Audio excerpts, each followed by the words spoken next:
BA first sem का जो CBCS का सिलेबस है उससे आप लोग परिचित हैं। तो इसमें जो सेकंड टॉपिक है संकल्पनाएं या कॉन्सेप्ट्स का, इसमें पहला कॉन्सेप्ट जो है डेमोक्रेसी या लोकतंत्र, ये आज हम शुरू करने वाले हैं। ये ध्यान रहे कि हम ये मान के चले हैं कि अभी आपका पॉलिटिकल साइंस से वैसा एक्सपोजर नहीं है फर्स्ट सेम में, तो आपको ये जो लेक्चर है वो बिल्कुल बेसिक एलिमेंटल लेवल का रखने की कोशिश हम करेंगे। तो डेमोक्रेसी या लोकतंत्र, इसको हम समझने की आज कोशिश करेंगे। तो लोकतंत्र का समझने से पहले हम ये जान लें कि इस शब्द का या इस वर्ड का मीनिंग क्या है। तो जैसा अभी कई बार हम सुनते हैं कि जनता का, जनता द्वारा जनता के लिए शासन, ये डेमोक्रेसी की डेफिनेशन में कहा जाता है कई बार। लेकिन इससे पहले इसकी जो एटाइमोलॉजी है या शब्द उत्पत्ति,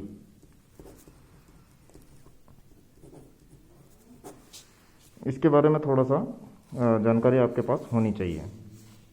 तो जो डेमोक्रेसी है ये दो शब्दों से मिलकर के बनी है, एक डेमोस और दूसरी क्रेशिया, और ये दोनों ही ग्रीक वर्ड हैं। तो डेमोस का मीनिंग होता है पीपल, जन, जिसे हिंदी में लोग कहा जाता है, ठीक है। और क्रेशिया का मीनिंग होता है तंत्र या सिस्टम या शासन, गवर्नेंस या गवर्नमेंट। अगर आप नाउन में देखें तो गवर्नमेंट या गवर्नेंस। तो जिस भी शासन तंत्र में जनता का शासन होता है उसे लोकतंत्र कहा जाता है,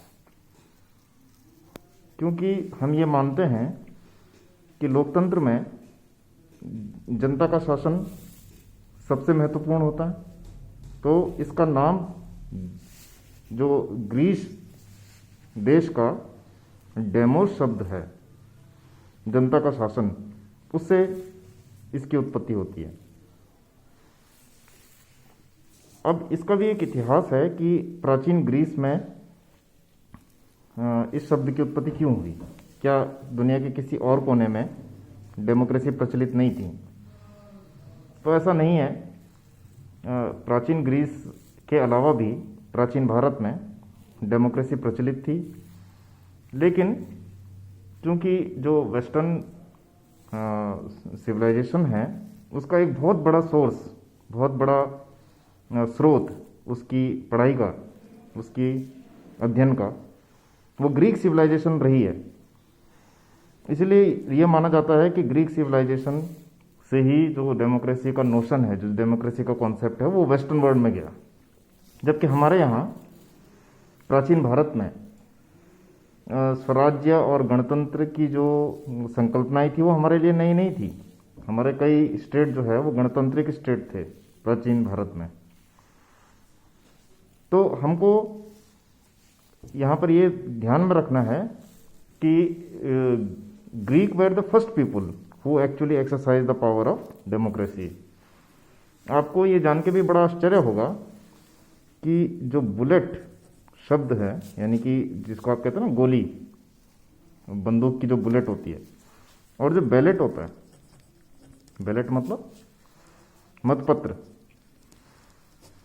ये एक ही शब्द से मिलकर के बने, ये एक ही ग्रीक शब्द हैं। यानी कि गोली, और अब आप कहेंगे कि गोली और मतपत्र में क्या समानता है। तो प्राचीन ग्रीस में एक राज्य के ऊपर या एक सिटी स्टेट के ऊपर, और सिटी स्टेट के बारे में आप पिछले लेक्चर में जान चुके हैं, एक सिटी स्टेट को युद्ध का निर्णय लेना है कि नहीं लेना है, इसका निर्णय कुछ बुलेट को चुनकर होता था। जो लोग युद्ध के पक्ष में थे वो एक पर्टिकुलर कलर की बुलेट चूज करते थे, और जो युद्ध के पक्ष में नहीं थे वो एक पर्टिकुलर कलर की बुलेट चूज करते थे। तो वहां से बुलेट शब्द से बना बैलेट, कि अपना मत प्रस्तुत करने की जब जनता को आजादी हो तो उस शासन को क्या कहा जाएगा? डेमोक्रेसी।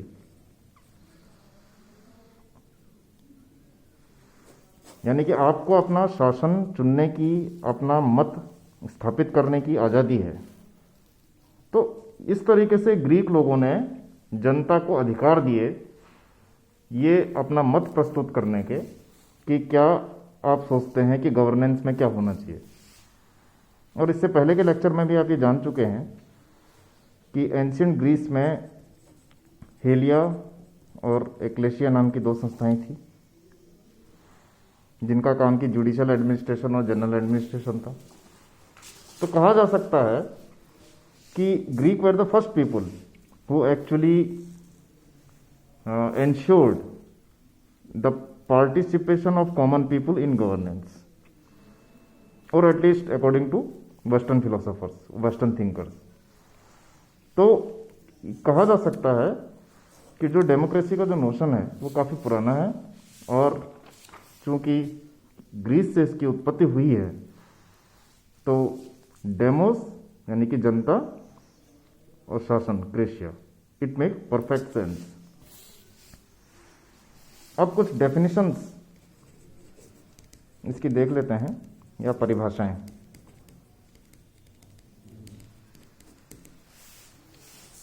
सबसे पहले तो बहुत सारी परिभाषाएं विभिन्न विद्वानों ने इसकी दी हैं, तो आपको कुछ परिभाषाएं दिमाग में रखनी है, ध्यान में रखनी है, ताकि आप ये एग्ज़ाम में भी साबित कर पाएँ कि आपने डीप स्टडी की है। कुछ पर्टिकुलर परिभाषाएं जो बड़ी फेमस हैं, जो स्टेटमेंट बड़े फेमस हैं, वो आपको आने चाहिए। जैसे एक प्रोफेसर सीले का स्टेटमेंट है डेमोक्रेसी के बारे में। नंबर 1, प्रोफेसर सीले कहते हैं कि democracy is a government in which everyone has a share.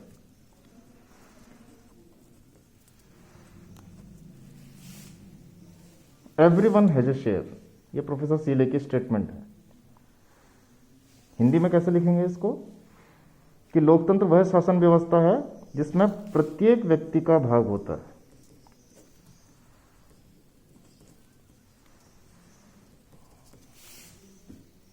ठीक है, तो ये अंडरस्टूड है कि प्रत्येक व्यक्ति का भाग कैसे होगा। भाई जब आप मत से या वोटिंग राइट का इस्तेमाल करके अपने हिस्से का जो गवर्नेंस है, अपने हिस्से का जो शासन व्यवस्था है, उसको उस दायित्व को पूरा करने की कोशिश करते हैं। तो निश्चित रूप से प्रोफेसर सीले कह रहे हैं कि democracy is a government in which everyone has a share, यानी कि प्रत्येक व्यक्ति का एक भाग होता है। तो वो कह रहे हैं कि हम वोटिंग राइट का इस्तेमाल करके अपने इस मत का इस्तेमाल करते हैं, अपने इस चुनाव का प्रयोग करते हैं। प्रोफेसर डाइसी दूसरे नंबर पे,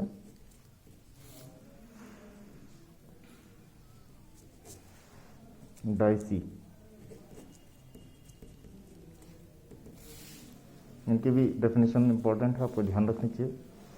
democracy is a form of government in which governing body is comparatively large fraction of the entire nation. क्या कहा इन्होंने? Democracy is a form of government in which governing body is comparatively large fraction of entire nation। यानी कि जो शासन है, लोकतंत्र ऐसा शासन है जिसमें जो शासन की बॉडी होती है, गवर्निंग बॉडी होती है, मतलब शासन करने का जो अंग होता है, शासन का जो भाग होता है, वो पूरे देश का एक बड़ा भाग होता है। तो अब क्या है, प्रोफेसर डाइसी किसकी तरफ इशारा कर रहे हैं? मेजोरिटी की तरफ। यानी कि एक पूरा देश है, उसकी मेजोरिटी चुन करके किसी को भेजती है, किसी सरकार को। आप जानते हैं कि लोकतंत्र मेजोरिटी का खेल है। तो मेजोरिटी को भेजती है, इसका मतलब एक बड़े राष्ट्र के एक बड़े भाग पर इस मेजोरिटी का नियंत्रण है।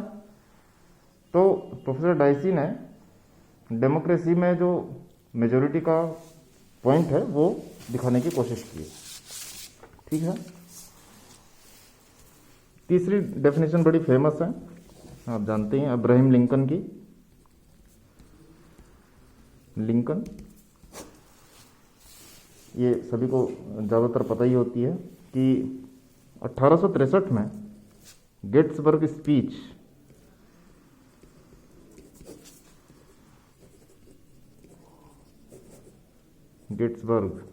स्पीच में अब्राहम लिंकन ने ये कोट किया था कि democracy is a government of the people, by the people, for the people. ठीक है।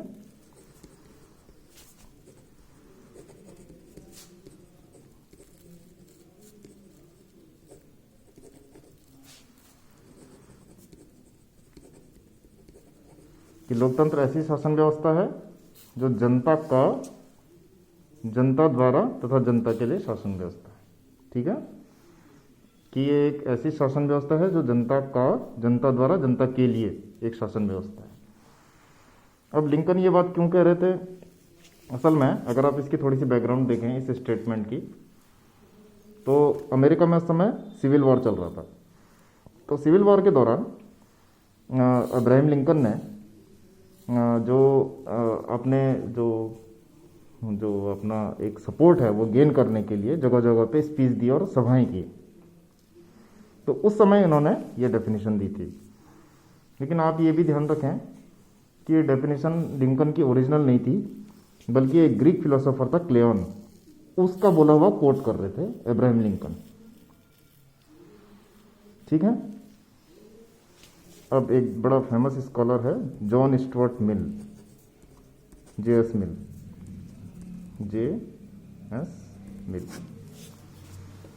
इसकी भी आप डेफिनेशन ध्यान रखें।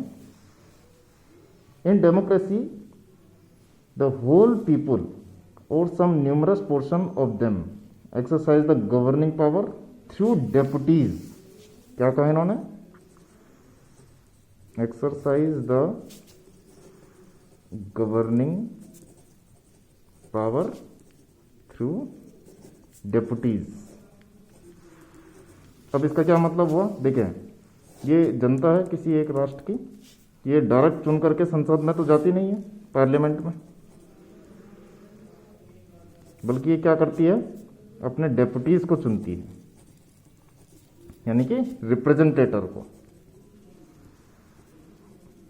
जिसे हिंदी में कहा जाता है प्रतिनिधि। जैसे हमारे यहाँ एमपीज होते हैं, मेंबर ऑफ पार्लियामेंट, लोकसभा के और राज्यसभा के।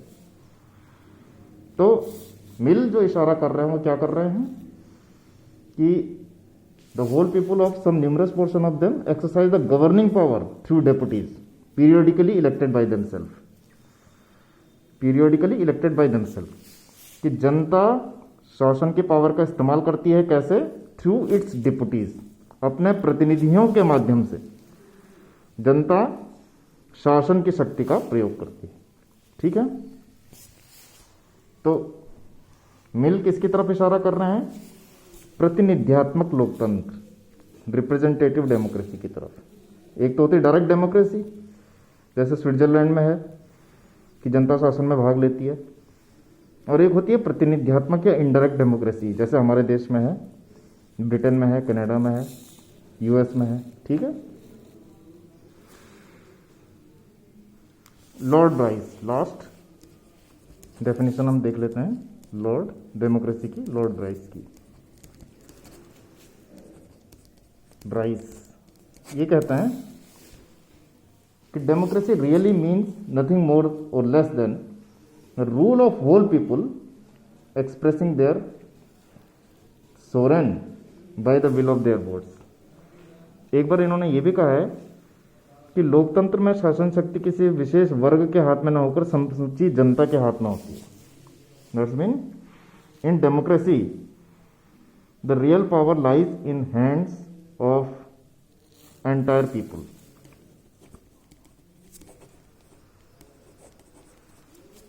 समस्त शक्ति, लोकतंत्र ऐसी शासन व्यवस्था है जहां समस्त शक्ति समूची जनता के हाथ में होती है। तो निश्चित रूप से लॉर्ड ब्राइस, इनकी बड़ी फेमस पुस्तक है मॉडर्न डेमोक्रेसीज। उसमें कई जगह आपको डेमोक्रेसी से संबंधित कोट मिलेंगे, लेकिन ये एक बड़ा फेमस कोट है कि समस्त शक्ति समूची जनता के हाथ में होती है। The sovereign power lies in the sovereign power vested in entire people of the nation. तो आई थिंक ये आपको डेफिनेशन तक का क्लियर हो गया होगा। इसके नेक्स्ट लेक्चर में हम डेमोक्रेसी का डेवलपमेंट पढ़ने की कोशिश करेंगे।